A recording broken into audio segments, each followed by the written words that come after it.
Olá, boa noite. Estamos começando aqui mais um Papo Aberto, segunda-feira especial na Canção Nova.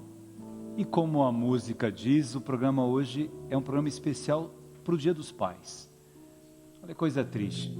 Hoje, alguns jornais noticiaram um assalto numa cidade do interior de São Paulo, em que o pai e o filho assaltaram juntos um posto de gasolina. Pai e filho roubando juntos.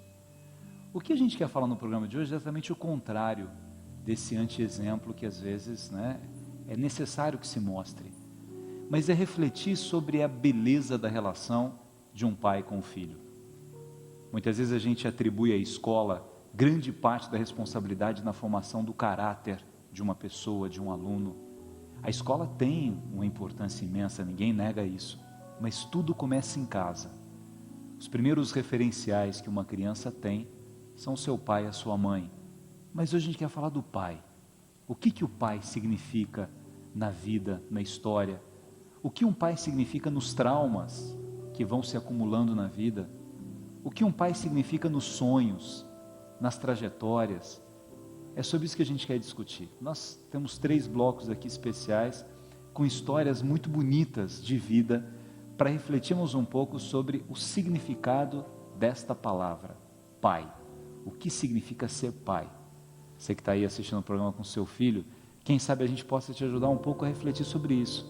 Muitas vezes os pais erram na relação com os filhos, e é normal, porque os seres humanos erram, todos nós erramos, mas erram não por maldade, erram por falta de informação, por falta de reflexão sobre o que se pode fazer para ajudar a criar um filho com equilíbrio, com felicidade, com harmonia. No programa de hoje, a gente vai entrevistar aqui um pai, Adolfo Guidi, que faz da sua vida uma história de amor para o seu filho Vitor Giovanni.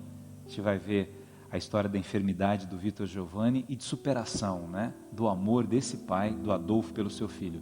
Nós vamos entrevistar também o psiquiatra Samitiba, um dos grandes escritores do Brasil, conhecido no Brasil, fora do Brasil, que reflete muito sobre o processo educativo para discutir sobre o papel de ser pai. E no primeiro bloco, um dos maiores jornalistas do Brasil aqui, um homem que traz ética, credibilidade em tudo aquilo que diz, o Milton Jung, que aprendeu tudo com o pai dele, que também é jornalista, Milton Ferretti. Você pode participar do programa pelo Torpedo CN 49400, CN 49400, aí você manda um abraço para o seu pai, faz a declaração de amor para o seu pai, enfim, faz uma homenagem aos pais que estão aqui, ou pelo Twitter. Meu Twitter é Gabriel_Chalita, Gabriel_Chalita, e a gente vai batendo papo aqui no programa de hoje. Braz Voz. Boa noite, Gabriel. Tudo bem? Do Brasil, nosso Papo Aberto começando. Estive lá no Jaçanã, Padre César ficou falando de você. Mas vou lá, Padre César. Missa linda lá, Eu vou estar lá, já fui convidado. Nossa Senhora das Neves. Rogai por nós. Você sabia que tem Nossa Senhora das Neves? Ela está no Polo Norte, né?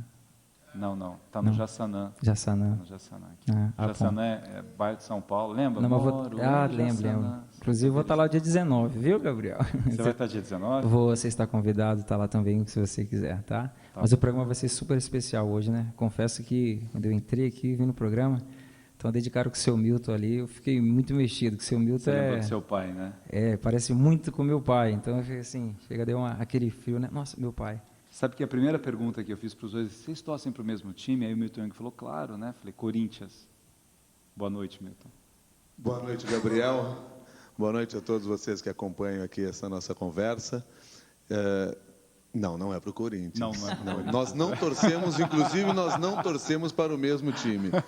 Nós torcemos para o Grêmio, de Porto Alegre. Talvez não tenhamos torcido para o Corinthians, porque nascemos os dois lá no Rio Grande do Sul. Vai ver que só foi por isso. essa razão, né? Vai ver que foi isso. Ô Milton, o que seu pai te inspirou para que você seguisse essa profissão de jornalista? Esse é um processo extremamente complexo sempre para mim, porque vamos pensar o seguinte, eu nasci com o mesmo nome dele, quer dizer, por uma escolha dele. Eu sou Júnior, eu sou Milton Ferretti Jung Júnior. Foi você que escolheu, não foi? Fui, claro. Foi você. Só pode ser. Então tá bom. Não, podia ser a mãe, entendeu? Alguma coisa assim, mas foi uma decisão sua. Não foi culpa dela. Não foi culpa dela. Não foi culpa dela. Isso por si só já impõe a você, sendo o pai, um jornalista no Rio Grande do Sul, com o nome que ele tem, com a história que ele já tinha, isso já impõe para a gente um peso muito grande, inclusive nas decisões que nós vamos tomar na vida profissional.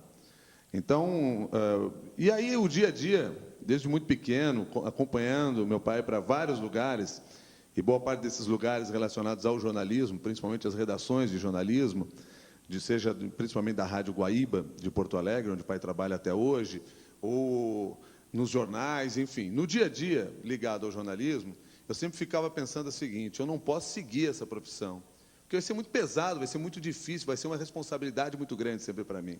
Mas você acaba contaminado por aquilo, porque você vai admirando o trabalho que o seu pai realiza.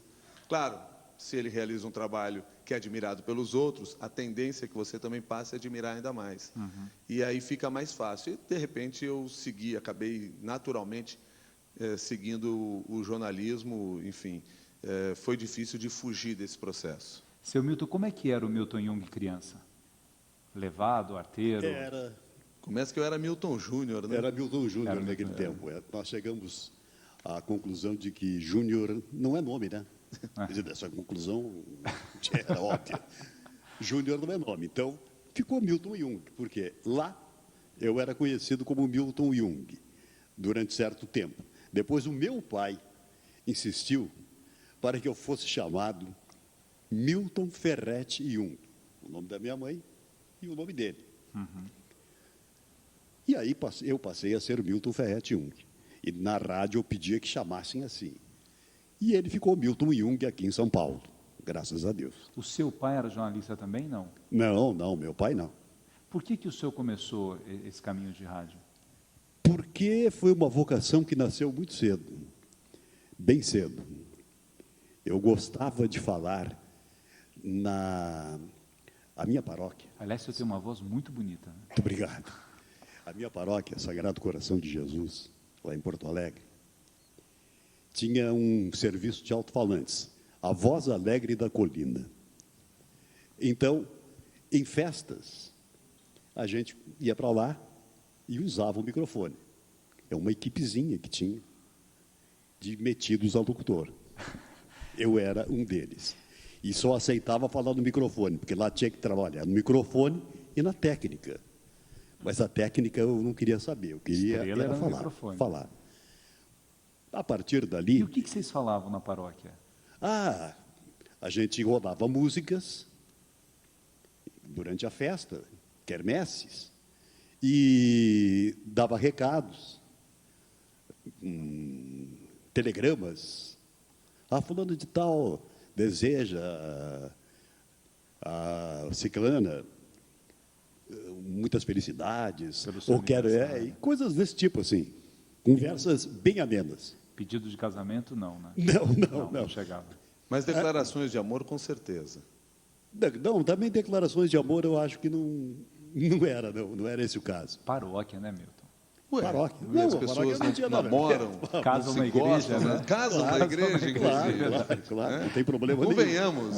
Imagina uma declaração de amor na voz dele, né? Não, mas não. Já está resolvido, né? Já estava meio caminho resolvido.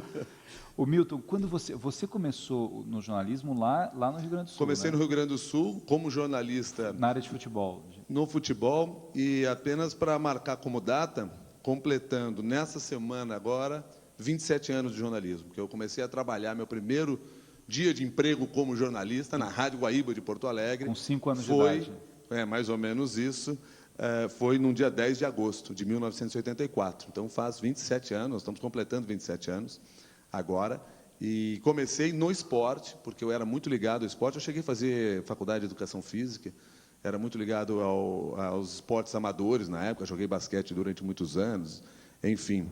Onde a nossa relação pai e filho também foi se aproximando cada vez mais, porque meu pai era um grande torcedor meu na arquibancada, às vezes até dentro da própria quadra, quando se envolvia lá, emocionado que ficava pelas atividades esportivas, mas, enfim.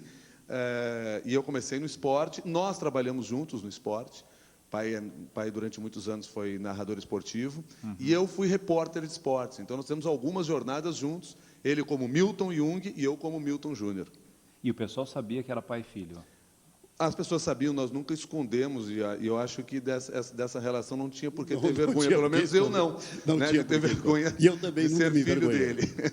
Ô Milton, você já fez televisão e sites, blogs e textos escritos e tal, mas assim, a sua fama maior é rádio mesmo, né? As pessoas têm uma identificação maior com você Pois na é, foi rádio. uma história curiosa, porque eu comecei no rádio, mas em pouco tempo eu saí da Rádio Guaíba de Porto Alegre, fui trabalhar em televisão lá no Rio Grande do Sul, vim para São Paulo em 91 para trabalhar em televisão também, trabalhei na TV Globo, na TV Cultura, na Rede TV, trabalhei no Portal Terra, mas desde 98, e quando eu vim para São Paulo, as pessoas não tinham essa referência de que eu era uma pessoa ligada ao rádio, mas em 98 fui convidado para trabalhar na Rádio CBN, e a partir dali desenvolvi toda a minha carreira ligada à Rádio CBN, onde eu estou até hoje, e isso fez com que a minha imagem voltasse a ficar novamente ligada a esse veículo, que para mim é uma satisfação, porque não é o veículo em si, mas é o jornalismo de rádio, e essa é a minha meta, é a minha função, sempre trabalhar com o jornalismo, seja qual for o veículo. E no rádio eu consegui isso, no rádio aqui em São Paulo, desenvolvi esse trabalho novamente, então foi muito grato para mim isso. O pessoal que está lá de Porto Alegre está cumprimentando os dois Miltons, a Lília Medeiros, e principalmente porque vocês são gremistas. Você vê como essas coisas Pessoal de pesam a nosso Maringá, favor. gremista, Não leia as gremista. mensagens dos colorados, porque elas não devem ser boas. É muito legal ver pai e filho juntos aqui, Luciana. Seu Milton, o senhor, o que o senhor se lembra assim de ensinamento do seu pai que o senhor passou para o Milton? Bom, meu pai eu aprendi muita coisa boa, claro. E procurei transferir para o Milton as coisas boas que eu aprendi dele. Foram tantas que eu não recordo cada uma especialmente. O que eu passei para ele foi o gosto pelo rádio, o gosto pelo trabalho que ele está realizando e alguns ensinamentos que eu passava não só para ele, mas para todas as pessoas, meus colegas, gente que eu podia ensinar alguma coisa. Mas eu fiquei muito satisfeito quando ele veio, não porque ele veio para São Paulo, porque ficou distante de mim, e eu gostaria que ele ficasse lá, mas fiquei muito satisfeito com o que ele conquistou aqui em São Paulo. Quando o senhor olha assim, casado com uma jornalista, uma mulher fantástica que é Abigail, com 2 filhos lindos, né? O senhor olha e fala assim, cumpri minha missão, cumpra minha missão bem de pai? Eu acho que cumpri, Mas não só com ele, com os outros também, que eu tenho mais dois, com o Christian e a Jaque. Eu não posso esquecer de também... Não tem preferência por um? Não, preferência absolutamente. É tudo igual, tudo igual. Milton, e você olha para o seu pai assim, o que você pega do exemplo maior que você fala assim, eu tenho que passar isso para os meus filhos? Ele não fala isso, seja por não lembrar, seja por humildade, mas se eu tenho uma coisa que para mim é assim, que eu peguei, não é a voz, não é o gosto pelo rádio, não é o gosto pelo jornalismo, mas é a forma respeitosa com que se deve tratar o que se faz, a ética com que se deve trabalhar. E eu não tenho dúvida que o meu avô, Romualdo, pai do Milton, certamente passou isso para ele. Do seu modo, com a sua maneira de educar os filhos, muito diferente do que meu pai me educou, e certamente muito diferente do que eu educo os meus filhos. Mas se há alguma coisa que nos, talvez, ligue, né, é esse olhar pela ética, pelo respeito. Então, um negócio que eu sempre via na carreira do pai era compreender o seguinte, eu não preciso passar por cima das pessoas para ser reconhecido. Eu não preciso atropelar as pessoas para ser reconhecido. Às vezes, até quando nós éramos mais jovens, eu, meu irmão, minha irmã, a gente ficava olhando, puxa, o pai está perdendo oportunidades na carreira, até para ser maior. E aí depois a gente aprende que o que é ser maior nessa carreira? É ganhar mais dinheiro, é estar numa emissora mais importante, ter um programa com maior audiência, ou é ser respeitado por todas as pessoas, pelos seus colegas de trabalho, enfim, pelos ouvintes. E a gente vai descobrindo que o mais importante é isso, porque não adianta você ser um grande nome, seja lá na função que você tiver, se as pessoas não respeitarem você, e não reconhecerem, não identificarem o seguinte, essa pessoa é uma pessoa correta, posso discordar de algumas posições, mas ela age de maneira correta. Então, talvez ele não diga isso, por humildade, mas o que o pai dele passou para ele, o que ele passou para nós, e o que nós tentamos passar para os nossos filhos, é esse olhar. Se a gente consegue fazer isso, a história vai contar como os nossos filhos vão crescer, vão se desenvolver, a gente vai ficar sabendo. Mas, para mim, fundamentalmente, é isso que nos liga. Muito mais do que o time que nós torcemos, a religião que nós praticamos e a profissão que nós escolhemos. A correção de vida, né? Que nem sempre é como a gente gostaria, Gabriel, porque é uma luta diária que a gente tem para ser correto. Talvez a gente não consiga, e muitas vezes na nossa vida não se conseguiu ser correto como nós gostaríamos de ser, por N fatores. Mas a dedicação tem que ser essa, o nosso olhar tem que estar sempre voltado para isso. Seu Milton, o senhor começou na rádio em 64, é isso? Não, Não. 54. Em 54. 54. O que mudou na forma de fazer rádio daquele tempo, antes da internet, dessas novas formas de tecnologia? O que o senhor acha que mudou nessa relação com quem acompanha a rádio? Mudou muito, facilitou. A internet, principalmente, o Milton deu uma longa entrevista sobre isso. Para o jornal Meio Mensagem. Meio Mensagem. Isso. Mudou muito. A interação ficou mais A fácil? interação ficou mais fácil. Tudo ficou mais fácil. Antes era um problema, até para transmitir um jogo de futebol, do tempo da Radional. Eu fiz um jogo em Belo Horizonte.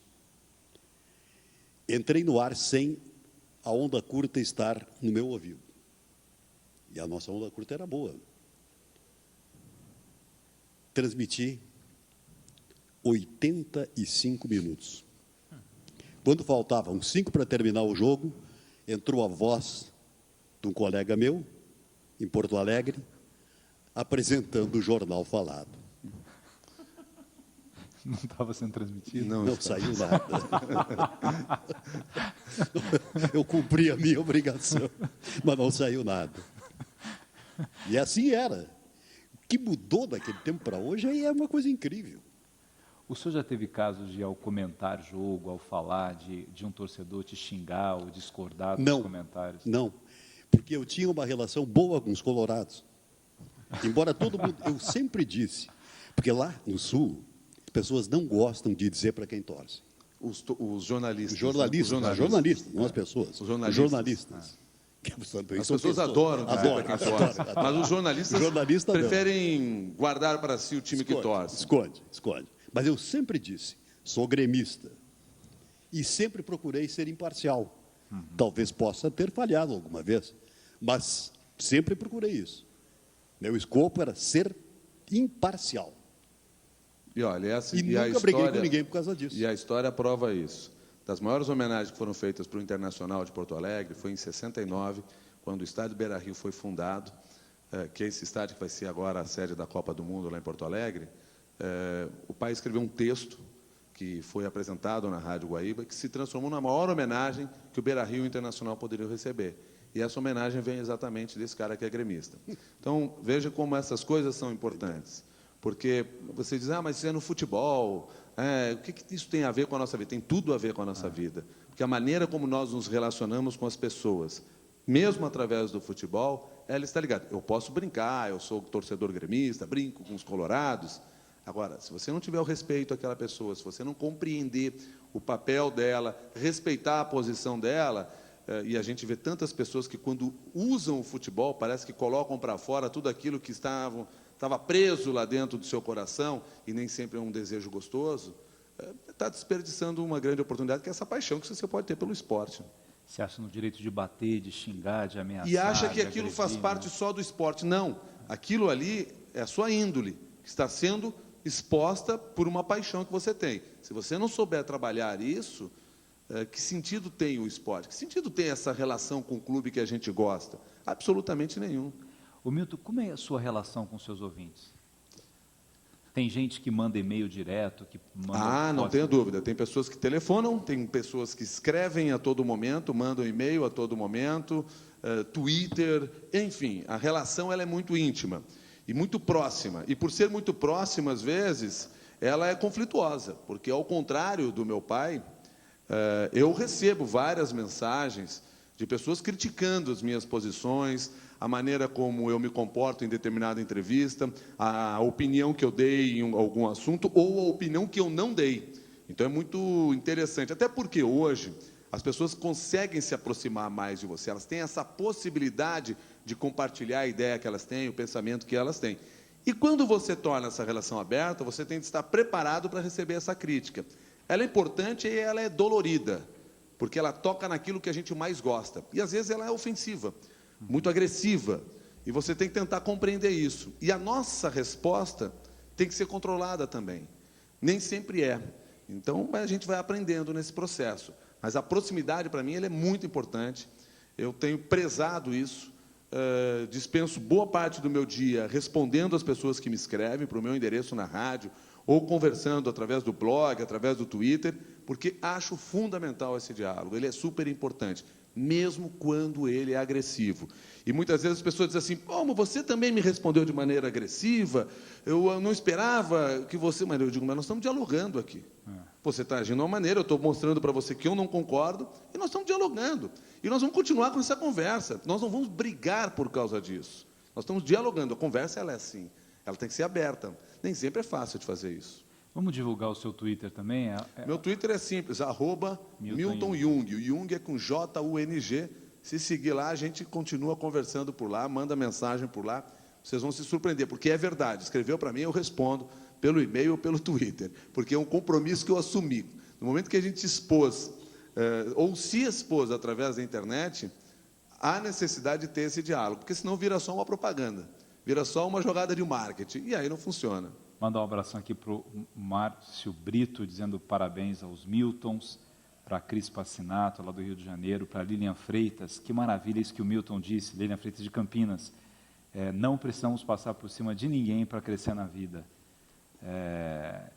E aqui, olha aqui, a Cília de São Paulo pergunta assim, quais são os maiores medos que você tem como pai, Milton? Qual dos Miltons? Milton, você, Milton Jung. Eu que sou o pai mais novo. Aliás, é uma pergunta interessante, porque quando você vê assim, né, uma pessoa equilibrada, legal, que tem uma boa trajetória de vida, uma pessoa religiosa, que tem 2 filhos, assim, mas é normal ter medo, é normal um pai olhar para os filhos e falar assim, que tipo de medo eu tenho na minha história com os meus filhos, ou na história dos meus filhos com a vida? Meu maior medo é que eles não me corrijam. E não me corrijam no dia a dia, olhando para mim, dizendo, pai, você está errado aqui. Mas eles não me corrijam naquilo que eu passei para eles e não esteja correto, para o momento que eles estão vivendo, para as diferentes etapas que eles vão estar enfrentando daqui para frente. Porque essa relação pai e filho, para mim, ela tem que ser sempre uma evolução. Eu tenho certeza que a relação que o meu pai teve comigo, a forma como ele me tratou, foi melhor do que a forma que o pai dele tratou ele. Ele corrigiu coisas, porque era de um outro tempo aquela relação. E o pai corrigiu ao se adaptar ao seu tempo. O meu papel é, na relação com meus 2 filhos, me adaptar a esse novo tempo, compreender isso. E eu espero que os 2 me corrijam, levando à frente, aí, mudando algumas coisas. Porque se eles copiarem absolutamente tudo que eu fiz com eles, eles vão estar errando em algum instante. E isso não é legal. Assim como eu tenho certeza que se eu fizesse absolutamente tudo que meu pai fez comigo, eu estaria cometendo erros, porque são outros os momentos, são outros os diálogos, enfim, então é fundamental isso. O meu maior medo é que eles não me corrijam, porque eles vão cometer erros. E muito legal se eles puderem, no próximo passo que tiverem que dar, eles terem aprendido com as coisas que nós passamos, com o que meu pai passou para mim, com o que meu avô passou para mim, e eles evoluam, porque aí é um sinal de que realmente valeu a pena. Isso é uma dica legal para os pais que estão ouvindo. Os pais também erram, né? Ter essa consciência de que pai pede desculpas para o filho, pai chora junto com o filho, pai se coloca, né? Eu me lembro de coisas tão bonitas da relação minha com meu pai, mas assim, para o filho é importante ter o pai como referencial, mas saber que o pai é humano, que o pai também sente dor, que o pai também já errou na vida, que o pai também já tirou nota baixa, que o pai já teve dúvida, que o pai já perdeu o emprego, que o pai já se angustiou, para que ele possa saber que ele vai passar por isso na vida também, como o pai passou e pode dar certo. Senão a gente idealiza, né, um pai perfeito, o filho idealiza isso, que não existe, a gente precisa de humanidade, né, seu Milton? Seu filho fala bem, né? E muito mais do que eu. Muito mais? Muito mais. Muito mais. Ele acabou de me puxar a orelha. Não estou puxando a orelha. Não estou puxando a orelha. E eu sou um ouvinte atento. E Olha, a te Lívia ouço diz que a sua e fico voz muito agradecido. que a sua voz é inconfundível, seu Milton. Na Rádio Guaíba, que prazer ouvir essa voz há tanto tempo na Rádio Guaíba aqui. Nós somos privilegiados. Olha, tem bastante gente aqui do Sul acompanhando o programa.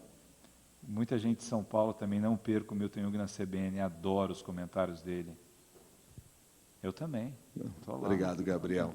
Você sabe, Gabriel, você está falando uma coisa dessa visão sobre os pais. Esse final de semana nós ainda ouvimos isso. Na igreja, inclusive. A ideia do ídolo. Né? E aí eu comecei a refletir, pensar um pouco sobre isso. O pai não pode ser o nosso ídolo, porque do ídolo nós somos escravos. E o pai nós temos que gostar dele, né? Amar, ter essa relação, mas saber que ele, isso que você acabou de dizer, que ele erra, como eu vou errar e como eu erro com os meus filhos. Porque se ele fosse o meu ídolo apenas, eu jamais discutiria, e eu jamais tentaria corrigir coisas, nós jamais iríamos dialogar, eu simplesmente iria aceitar. E essa relação não pode ser assim.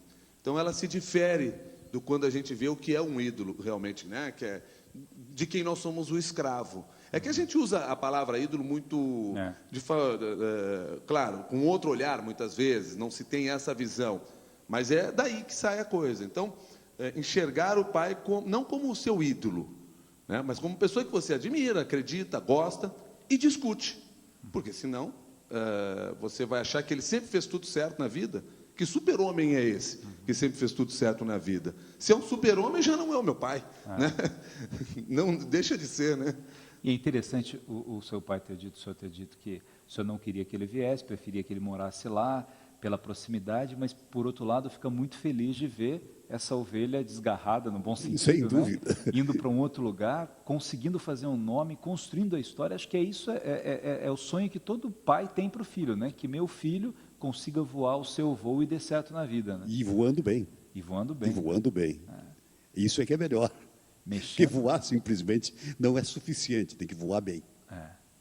Os dois filhos fazem o quê, seu Milton? O Christian é atualmente mestre de cerimônias no governador. Lá em Porto Alegre? Em Porto Alegre, Palácio Piratini. Do Palácio Piratini. E a minha filha é professora da escola primária. Escolheu uma profissão linda, né? Muito linda. Professor. Muito trabalhosa, mas muito linda. Trabalhosa. Muito, muito.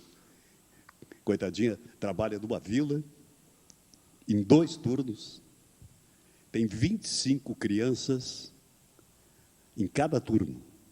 Crianças pequenas, no máximo 5 anos. Era da aula de educação infantil, então? Educação infantil. Educação infantil. Mas é muito bom ver a família toda trabalhando, produzindo, feliz. Claro, né? Sem dúvida. Trabalhando é muito bom. Das notícias que o senhor já deu na rádio, o que o senhor se lembra de ter se emocionado muito falando? Eu me emocionei poucas vezes, porque a gente não pode se emocionar quando lê notícia. Mas uma delas me emocionou muito, que foi aquele atentado ao Papa. Eu fiquei realmente emocionado, tristemente emocionado, né? E outra foi com a morte do Ayrton Senna. São coisas bem diferentes, mas as duas me emocionaram. Eu me lembro que me emocionei com as duas, mas consegui falar sem chorar. O Papa foi um choque impressionante. Foi um choque impressionante. E depois a capacidade de perdão daquele homem, né? Foi incrível. E o Ayrton Senna que silenciou o Brasil, né? Sim. Tivendo a corrida. E você, Milton? Eu me emociono muito, com muita facilidade. Você vê que a gente não aprende tudo com os pais, né? Eu me emociono com muita facilidade, mas no primeiro momento, quando você pergunta isso, a primeira coisa que me vem à cabeça foi a cobertura do 11 de setembro, porque eu estava no ar, na Rádio CBN, no momento em que o primeiro atentado aconteceu, em uma das torres, e eu comecei a transmitir as cenas na rádio, E até o início daquela transmissão não tinha muita noção, logo no início não tinha noção do que era, mas teve um momento para mim que foi chocante, quando o segundo avião bate, e aí você consegue ter a dimensão de que, vem cá, mas nesse avião tem pessoas dentro. Não é um suicida que pegou o avião e se jogou num prédio só. Dentro do avião tem pessoas. E aquilo foi o primeiro choque que eu tive naquele momento. Então, aquilo emociona, aquilo realmente toca, que é das primeiras coisas. Teve algumas notícias de mortes que me emocionaram, eu não consigo lembrar nesse momento aqui, mas que eu lembro que me emocionei na hora de dar a notícia, de pessoas, não necessariamente pessoas famosas, mas de pessoas que eu respeitava muito no dia a dia, e aí você vê, esse homem morreu. Esse homem, sabe, e aí você que tem que ler aquela notícia, você que recebe aquela informação, isso é sempre muito complicado. Mas o 11 de setembro foi, sem dúvida, algo chocante, e algo que não dava tempo para você parar, porque aquele processo, da maneira como ele se desenvolveu, foi muito forte, muito impactante, né, para todos. E aí você imagina, dentro de uma redação, o que é você ter que mobilizar toda uma redação em função daquilo que foi a maior cobertura jornalística que o mundo teve na era moderna, né? E o interessante é que, quando você coloca isso assim, você fica imaginando há pessoas, há vidas, né? Tem vida no avião, tem vida no prédio, tem vida... E acho que quando o jornalista se aproxima daquela realidade, né? Quando se cobre uma enchente, um fogo que pegou as crianças, Realengo agora, né? Entra um homem atirando naquela... Você fica imaginando a vida daquelas crianças, né? Você sabe que esse foi o segundo momento que eu estava também transmitindo. Nós estávamos com o programa no ar e surgiu a notícia de Realengo. E isso que você falou é fundamental na vida do jornalista. Nós precisamos perder um pouco essa ideia da isenção total. A isenção total pode nos tornar frio demais. E a frieza faz com que a gente veja as coisas só através das estatísticas. Você não pode simplesmente dizer que numa cidade como São Paulo, morrem 4 pessoas no trânsito por dia, 2 são pedestres, e virar as costas e ir embora e não parar para pensar qual é a responsabilidade que você tem nesse processo. São 2 pessoas que perdem a vida, 2 pessoas que têm uma história. Isso eu acho que até o próprio jornalismo deveria investir um pouco mais, de compreender a história dessas pessoas. Quem é esse operário que morreu numa obra, e que a gente muitas vezes noticia que numa obra em determinado bairro, normalmente um bairro nobre de São Paulo, morreram 2 operários num acidente? Que história tem por trás desse operário? O pai, a mãe deles, os filhos, a mulher... Quantas mulheres ele teve, sei lá, quantas famílias ele teve, enfim. Como é que a mulher recebeu a notícia? Que história é essa que tem? Você conseguir ter esse olhar, eu acho muito importante. Mas no dia a dia do jornalismo, você tem sim que enxergar muito essa vida das pessoas, como ela ocorre, porque senão você transforma tudo em estatística. E é de uma frieza tremenda a estatística, né? Ela não conta a realidade. E o ser humano não é ficha, não é número, não é coisa, é gente, né? Sem dúvida. Obrigado ao pai e ao filho que vieram aqui. Obrigado pela presença, por ter vindo de Porto Alegre aqui, estar com a gente nessa noite. Não o conhecia, mas já te admirava pelo seu filho. Muito obrigado. Por ele. Por ele. Por ele e por mim. E pelo senhor muito também. Muito obrigado por ter me convidado para vir junto com ele aqui. Parabéns aos 2 pelo Dia dos Pais. Gabriel, e obrigado pelo obrigado presente que você nos ofereceu de Dia dos Pais. Porque eu fazer esse programa ao lado do meu pai é algo extremamente importante, marcante. Você pode ter absoluta certeza do quanto isso está significando para mim.